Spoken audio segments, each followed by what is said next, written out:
Bonjour à tous, chers élèves de première année. Aujourd'hui, je vous propose encore un exercice du livre Notions élémentaires. C'est l'exercice 17 à la page 35. Vous avez ici 3 droites. Est-ce qu'elles se coupent en un point? Est-ce qu'on peut se fier à ce que l'on voit ou est-ce qu'il y a en fait un petit triangle si on zoome?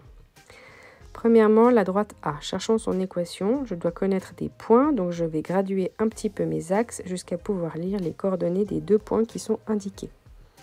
Les autres, je ne peux pas m'y fier puisque je ne sais pas s'ils apparaissent réellement sur un quadrillage ou pas. Une différence verticale sur horizontale, j'ai la pente. Ensuite, il faut trouver l'ordonnée à l'origine. Je prends un des 2 points, 5, 2, et puis je substitue x par 5 et j'égalise égal à 2. Ensuite, mon inconnu étant h, je l'isole et je trouve ici que h est égal à 1/8. J'ai donc mon équation pour A. Je passe à l'équation pour B. Pareil, je vais prendre les coordonnées des 2 points qui sont indiqués. Et donc, j'ai le premier point qui est de coordonnées 4, moins 1, et l'autre point, moins 3, 2.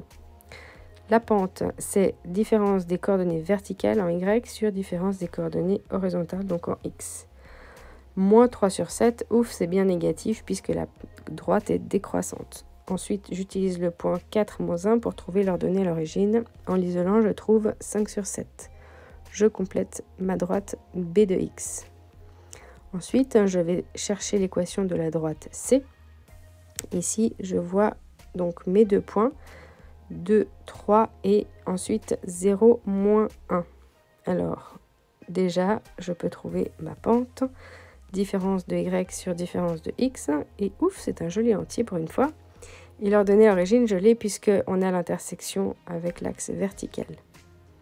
Maintenant, on va chercher intersection de 2 droites ensemble, et puis ensuite de 2 autres droites, et on cherchera si on arrive aux mêmes valeurs de x.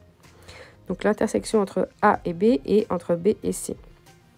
Donc si on ne trouve pas les mêmes x, eh bien cela veut dire qu'on n'aura pas un seul point unique, mais donc un petit triangle.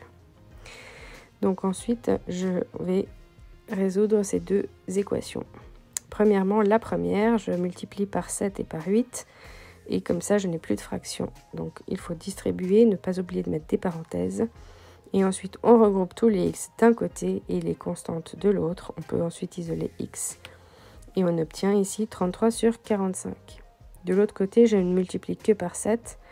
Et tout de suite, je n'ai plus de fraction. Je distribue mon 7 après avoir mis des parenthèses. Et ensuite, je trouve la valeur de x égale à 12 sur 17.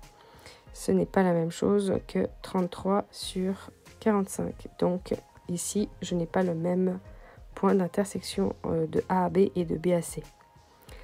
Regardons sur GeoGebra pour voir si on peut zoomer et voir mieux ce triangle.